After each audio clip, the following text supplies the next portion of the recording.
जय हिंद बच्चों। द गुरुजी गणित वाले, जहां गणित बनता है आसान, में आप लोगों का स्वागत है। आज हम लोग इस वीडियो में कक्षा 12 के गणित के 5वें चैप्टर कंटिन्यूटी एंड डिफरेंशिएबिलिटी, सातत्य एंड अवकलनीयता के तीसरे पहली एक्सरसाइज 5.1 के तीसरे क्वेश्चन को हम लोग देखेंगे। ठीक है, आइए हम लोग देखते हैं इस क्वेश्चन को। देखिए, जैसा कि हमने इसके पहले वाली वीडियो में बताया था कि कंटिन्यूटी, किसी भी फंक्शन की कंटिन्यूटी हमें दो तरीके से पूछी जाती है। मतलब कंटिन्यूटी के क्वेश्चन हमारे सामने दो तरीके से पूछे जाते हैं। पहला, कंटिन्यूटी एट अ पॉइंट, सातत्य किसी बिंदु पर। दूसरा, कंटिन्यूटी एट इट्स डोमेन, सातत्य पूरे प्रांत में। ठीक है, तो पहले के जो दो क्वेश्चन थे ना, 5.1 के पहला क्वेश्चन और दूसरा क्वेश्चन, ये दोनों किसी एक पॉइंट पर कंटिन्यूटी पूछा था। ठीक, और ये जो तीसरा क्वेश्चन है ना, इसमें हमें कंटिन्यूटी के लिए कोई पॉइंट नहीं दे रखा है, मतलब कुछ भी नहीं दे रखा, सिर्फ दे रखा है क्या, सातत्य की जांच कीजिए, examine the following functions for continuity, सिर्फ इतना दिया और ये फंक्शन दिया है। इसमें ना तो किसी पॉइंट की बात हुई है, ना तो किसी चीज की बात हुई है। तो जब भी ऐसी कंडीशन आए कि आपके सामने सिर्फ कंटिन्यूटी चेक करने के लिए दे दिया गया हो फंक्शन और आपको कोई पॉइंट नहीं दिया गया है, तो ऐसी कंडीशन में आप समझ जाइएगा कि कंटिन्यूटी हमसे पूरे डोमेन, पूरे प्रांत में पूछी जा रही है। ठीक है, तो ये बात आप समझ गए कि जब हमें कुछ नहीं दिया गया तो कंटिन्यूटी हमें पूरे प्रांत में निकालनी होती है। इसका मतलब कि हमें उस फंक्शन का प्रांत निकालना पड़ेगा, डोमेन निकालना पड़ेगा। चाहे कोई भी फंक्शन है, इसका हमें डोमेन, प्रांत निकालना पड़ेगा और उसी प्रांत में हम उसके कंटिन्यूटी चेक करेंगे। ठीक है, कंटिन्यूटी को मैं, जैसे कंटिन्यूटी किसी पॉइंट पर और कंटिन्यूटी किसी पूरे इंटरवल पे क्या होती है, मैं थोड़ा सा समझाना चाहता हूं। आइए जरा सा इस पॉइंट, इसी से रिलेटेड है लेकिन थोड़ा सा हटके एक बार समझ जाएंगे इस चीज को, जिस चीज को समझाने जा रहा हूं। इस चीज को अगर आप समझ जाएंगे तो कंटिन्यूटी किस पॉइंट पे क्या मतलब होता है, डोमेन से क्या मतलब होता है, ये सारी चीज आपको पता चल जाएगी। ठीक है, तो आइए मैं इस चीज को डिस्कस करने जा रहा हूं, और जो चीज डिस्कस करने जा रहा हूं ना, वो चीज आप 6, 7, 8 से ही उसकी इंपॉर्टेंस शुरू हो जाती है। वो बहुत ही इंपॉर्टेंट पॉइंट है जिस चीज को मैं डिस्कस करने जा रहा हूं। ठीक है, लेकिन टीचर्स इसके इंपॉर्टेंस को निग्लेक्ट कर देते हैं, जो कि सबसे खतरनाक स्थिति हो जाती है। मैथमेटिक्स में आपकी बेसिक्स कमजोर हो जाती है बिकॉज ऑफ द बेसिक्स। छोटे छोटे जो पॉइंट्स होते हैं, जो बेसिक्स होते हैं, जिनको टीचर निग्लेक्ट कर देते हैं, जिसके कारण आपकी बेसिक्स कमजोर हो जाती है। मैं आप लोगों को संख्या रेखा, नंबर लाइन पढ़ाने जा रहा हूं। क्या? संख्या रेखा, संख्या रेखा। इसी को हम वास्तविक संख्या रेखा भी कहते हैं, वास्तविक संख्या रेखा, real number line, number line या real number line, real number line. देखिए, कंटिन्यूटी किसी पॉइंट पर या कंटिन्यूटी किसी पूरे डोमेन में क्या मतलब होता है। देखिए, इस तरह की संख्या रेखा होती है। संख्या रेखा के बारे में थोड़ा समझा दूं। संख्या रेखा इस तरह से होती है। एक संख्या रेखा क्या होती है? एक लाइन होती है जो दोनों तरफ इनफाइनिटी, अनंत रूप से बढ़ती रहती है। इसके बीच में जीरो होता है। जहां आप बैठे हैं, अपने आप को इस जीरो पे बैठा लीजिए। आपके राइट हैंड की तरफ राइट साइड होगा और लेफ्ट हैंड की तरफ लेफ्ट साइड हो जाएगा। जीरो के राइट में सभी संख्याएं पॉजिटिव होती हैं और इसके लेफ्ट में सभी नंबर कैसे होते हैं? निगेटिव होते हैं। ये बात आप लोग जानते होंगे, या फिर नहीं तो जान जाइए, सबसे महत्वपूर्ण पार्ट है। इधर सभी संख्याएं पॉजिटिव, 1 2 3 4 5 6 डॉट डॉट डॉट, ये पॉजिटिव। इधर सभी संख्याएं, सभी नंबर नेगेटिव, -1 -2 -3 -4 -5 माइनस इनफाइनाइट तक, ये प्लस इनफाइनाइट है। ठीक है, अभी इसको मिटा देना। तो इतना ध्यान रखिएगा कि जीरो के राइट में और लेफ्ट में, राइट में सभी संख्याएं पॉजिटिव, लेफ्ट में सभी संख्याएं नेगेटिव। देखिए, जब भी हमसे किसी फंक्शन की कंटिन्यूटी किसी पॉइंट पर पूछता है, चाहे 1 पे पूछ दे, चाहे 0 पे पूछ दे, चाहे 1 पे पूछ दे, चाहे 2 पे, 3 पे, -1 -2 -3, किसी पे पूछ दे, तो इसका मतलब होता है कि जो ये फंक्शन है ना, इस फंक्शन में हम x का मान रखेंगे। किसका मान रखेंगे? x का। और वो x का मान कहां से आएगा? इसी संख्या रेखा से आएगा। इसी संख्या रेखा से एक एक नंबर आप उठा के उसमें रखेंगे तो हमें y मिलेगी। ये fx है ना, fx को ही हम y बोलते हैं। इस फंक्शन को हम कैसे लिखेंगे? y बराबर x माइनस 5। क्या लिखेंगे? y minus 5। ध्यान दीजिएगा, x की वैल्यू आप रखेंगे, कहां से रखेंगे? इस संख्या रेखा से ही रखेंगे। ठीक, इसी संख्या रेखा से उठाकर आप x की वैल्यू रखेंगे और जो y मिलेगी ना, वो भी वही संख्या मिलनी चाहिए जो इस संख्या रेखा पर आए। अदरवाइज आप नहीं कहेंगे कि y हमें मिला। तो जब भी हमसे कंटिन्यूटी किसी पॉइंट पर पूछता है तो हमें इस संख्या रेखा को ही ध्यान में रखना होता है और उस संख्या रेखा से हम चेक करते हैं कि क्या उसके पहले फलन का जो मान है और उस संख्या के बाद जो फलन का मान है और उस जीरो पर क्या वो फंक्शन कंटिन्यूअस है, क्या जो मान आया है वो बराबर है। अगर जीरो पे पूछा है तो जीरो से पहले, जीरो पर और जीरो से बाद में, तीनों पर उस फलन का जो मान निकालते हैं, left hand limit, right hand limit और वैल्यू ऑफ फंक्शन, अगर वो तीनों बराबर आ जाती है तो उसको हम क्या कहते हैं? Continuous function. किसी भी पॉइंट पे पूछ देगा, आपसे 4 पे पूछ देगा, -4 पे पूछ देगा, 5 पे पूछेगा, -4, -5, किसी भी पूछेगा तो इसका मतलब सिर्फ होता है कि इस संख्या रेखा के जो 5 होता है, 5 के पहले, 5 के बाद और 5 पर क्या उस फलन को का मान बराबर है क्या? Left hand limit, right hand limit और वैल्यू ऑफ फंक्शन क्या तीनों बराबर है क्या? अगर बराबर है तो कहेंगे कि वो फलन कंटिन्यूअस है। और प्रांत का क्या मतलब होता है? प्रांत का मतलब होता है जो प्रांत में पूछा जाता है, जैसे इसी का है, अगर पूछ देगा कि इसका पूछा है कि इसका कंटिन्यूटी चेक करिए, इसका मतलब कि इस फलन का जो प्रांत है उस पूरे प्रांत में वो फलन कंटिन्यूअस है कि नहीं। ठीक, मतलब कि इस संख्या रेखा पर वो फलन क्या पूरी तरह से कंटिन्यूअस है क्या? प्रांत से कंटिन्यूटी का मतलब होता है कि उस फलन का जो भी डोमेन प्रांत है, मतलब जो जो भी x की वैल्यू है जितनी भी होगी, इस संख्या रेखा से ही हम देखते हैं कहां से अनंत, मतलब शुरू से लेके लास्ट तक पूरे कहीं से भी जो जो भी उस फलन का प्रांत है, जो भी x का मान जो भी आएगा इस संख्या रेखा से, क्या उस हर एक पॉइंट पर क्या वो फलन कंटिन्यूअस है। जैसे अगर मैं इस फलन की बात करूं तो इस फलन का जो डोमेन होगा, जो प्रांत होगा, वो r होगा, रियल नंबर होगा। मतलब कि ये वही वास्तविक संख्या जो है ना, ये संख्या रेखा, ये पूरी संख्या रेखा इस फलन की प्रांत है। ध्यान दीजिएगा, ये पूरी संख्या रेखा इस फलन का प्रांत है। जो फलन है ना fx बराबर x माइनस 5, इसका जो प्रांत आएगा, प्रांत डोमेन, वो आएगा क्या? r। क्या आएगा? r। मतलब कि ये पूरी वास्तविक संख्या रेखा। कहने का मतलब है कि इसमें जो इस फंक्शन में जो x का मान आप उठा उठा कर रखेंगे उन सब पर हमें y मिलेगा। तो वो हमें कह रहा है इस पूरे संख्या पर जांच करिए, इस संख्या रेखा पर पूरा जांच करिए कि ये फलन कंटिन्यूअस है कि नहीं। ऐसी कंडीशन में हम क्या करते हैं? ध्यान दीजिएगा, ऐसी कंडीशन में हम हर एक पॉइंट पर कंटिन्यूटी नहीं दिखा सकते। जब कंटिन्यूटी एक पॉइंट पे पूछता है तो हम उसी पॉइंट पर बता देते हैं कि इससे पहले, इसके बाद में और उस पर वैल्यू ऑफ फंक्शन बराबर है तो ठीक है।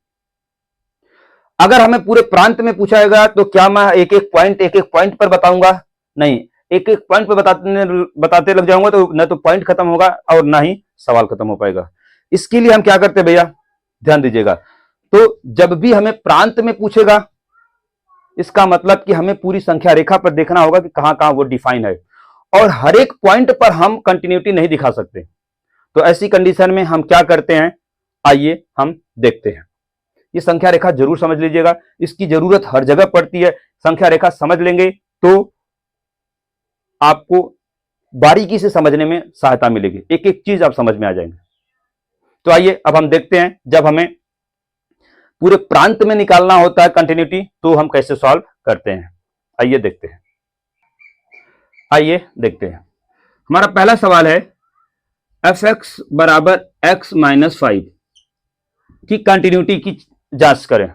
चेक द कंटिन्यूटी, सातत्य की जांच करें। तो हम सबसे पहले इसके प्रांत को निकालेंगे। तो इस फलन का जो प्रांत है, प्रांत मतलब डोमेन, वो क्या है? r है। मतलब पूरी वास्तविक संख्या है, मतलब जो जो x का कुछ भी मान रखिए हमें y मिलेगा ही मिलेगा। और कहां से रखेंगे, संख्या रेखा भी समझाया ना, संख्या रेखा से ही उठा उठा कर हम इसमें मान रखेंगे। तो संख्या रेखा से हर एक वैल्यू जो संख्या रेखा पर है, जो भी संख्याएं हैं संख्या रेखा, उसको अगर आप यहां रखेंगे तो y हमें मिलेगा। ठीक है, y मिलेगा तो हम बोलेंगे कि इसका प्रांत क्या है, पूरा संख्या रेखा है। अब हम एक एक पॉइंट संख्या रेखा के एक एक पॉइंट पर हम कंटिन्यूटी नहीं दिखाएंगे, इसलिए क्या करेंगे, हम संख्या रेखा के हर एक बिंदु को फॉर ऑल x बराबर c मान लेंगे। संख्या रेखा के हर एक बिंदु को हमने क्या मान लिया, c। और ये जो c है ना, c बिलोंग्स टू वास्तविक संख्या, रियल नंबर। ध्यान समझिएगा, मैंने कहा कि इस फलन का प्रांत हमारा क्या है, पूरा r, मतलब पूरी संख्या, वह संख्या रेखा है। तो क्या हम इस संख्या रेखा हर एक पॉइंट पर कंटिन्यूटी चेक करेंगे, तो मैंने कहा नहीं, हमने हर एक बिंदु को, संख्या रेखा के जितने भी बिंदु है, अनंत जितने भी सभी बिंदु है, उन सबको मैंने क्या मान लिया, c मान लिया। उस सभी बिंदु को हमने क्या मान लिया भैया, c मान लिया।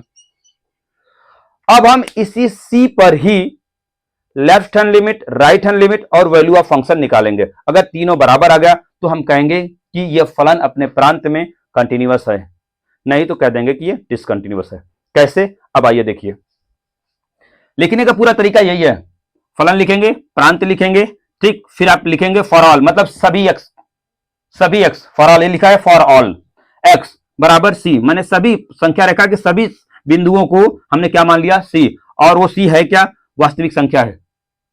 और अब हम c पर ही फंक्शन की कंटिन्यूटी चेक करेंगे। सबसे पहले क्या करेंगे भैया, ध्यान दीजिए, लेफ्ट हैंड लिमिट कैसे निकालेंगे, limit x tends to c minus, function लिखेंगे, फंक्शन क्या है, x माइनस 5।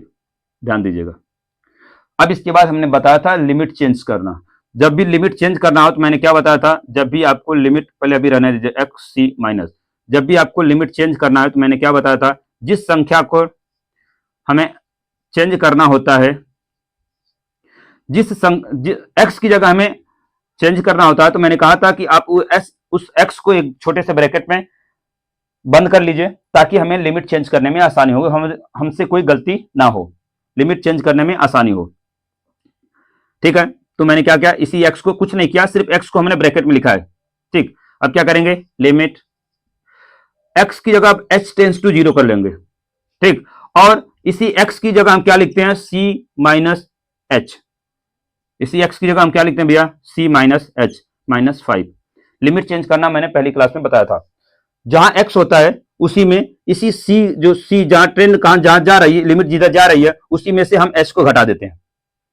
ये ऐसा हम हर एक सवाल में करते हैं। c माइनस h हो गया। अब क्या करेंगे, इसे थोड़ा सा सॉल्व कर लीजिए, देखिए लिमिट h टेंस टू 0, क्या हो जाएगा ये, c माइनस h माइनस 5। अब आप h की वैल्यू रख दीजिए, h की वैल्यू रखेंगे तो क्या मिलेगा हमें, c माइनस 0 माइनस 5, कुल मिलाकर क्या मिलेगा, c माइनस 5।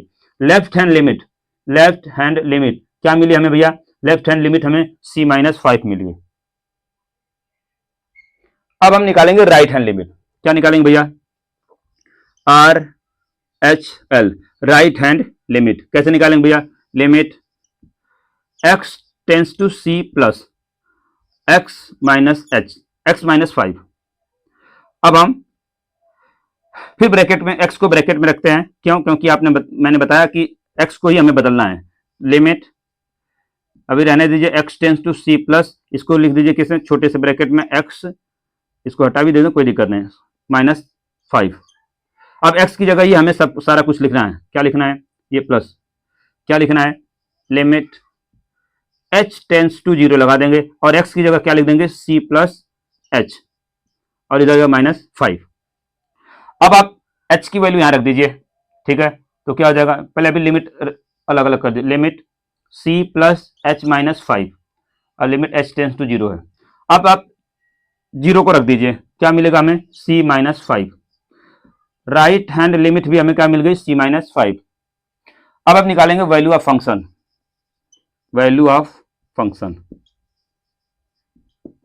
फलन का मान कैसे निकालेंगे, fx बराबर दिया है x माइनस 5, हमने x को क्या बनाया है, c, f c निकाल लेंगे, c माइनस 5, क्या मिल गया, c माइनस 5। अब आप देखिए कि लेफ्ट हैंड लिमिट बराबर राइट हैंड लिमिट बराबर एफ सी, ये तीनों आपका बराबर आ गया, तो हम कहेंगे कि फलन फंक्शन कौन f x equal to x minus 5 सतत फलन है, सतत फलन है, कंटिन्यूअस फंक्शन है, कंटिन्यूअस फंक्शन है। ध्यान से दीजिएगा, ध्यान दीजिएगा, दोबारा समझा रहा हूं, ठीक है। मैंने कहा कंटिन्यूटी हमसे दो तरीके से पूछता है, या तो किसी पॉइंट पर या फिर किसी पूरे उसके प्रांत में। मैंने संख्या रेखा पढ़ाया, संख्या रेखा बहुत इंपॉर्टेंट, उसको ध्यान से रख ही लीजिए। जब भी कंटिन्यूटी हमें किसी पॉइंट पे पूछता है तो हमें संख्या रेखा ही हमारी नजर में आनी चाहिए। 0 पे पूछा तो संख्या रेखा दिखनी चाहिए, उस पर 0 दिखना चाहिए। 1 पे पूछा तो संख्या रेखा दिखनी चाहिए, उस पर 1 दिखना चाहिए। 2 पे, 3 पे, जिस पर जो भी दिखता है आपको संख्या रेखा ही दिखनी चाहिए। तो जब भी हमें किसी पॉइंट पर कंटिन्यूटी पूछता है तो हम उस पॉइंट पर लेफ्ट हैंड लिमिट निकालते हैं, राइट हैंड लिमिट निकालते हैं, वैल्यू ऑफ फंक्शन निकालते हैं, और तीनों बराबर आ जाएगा तो कहते हैं कि ये फलन का क्या है, कंटिन्यूअस है। लेकिन जब भी हमसे कंटिन्यूटी कुछ दिया नहीं रहता इस तरह से, या फिर दिया है प्रांत में, दोनों एक ही चीज है। नहीं कुछ दिया है तब भी प्रांत में निकालेंगे, डोमेन में निकालेंगे, अगर दिया है तो निकालेंगे डोमेन में, अगर कहा है डोमेन निकालने के लिए। तो डोमेन में कैसे निकालते हैं? डोमेन में निकालने का मतलब होता है कि उस फलन का पहले हम डोमेन निकालते हैं, प्रांत। तो प्रांत जो भी आता है उस हर एक पॉइंट पर हमें कंटिन्यूटी दिखानी होती है, हर एक पॉइंट पर कंटिन्यूटी दिखाती होती है, और जो कि संभव नहीं है।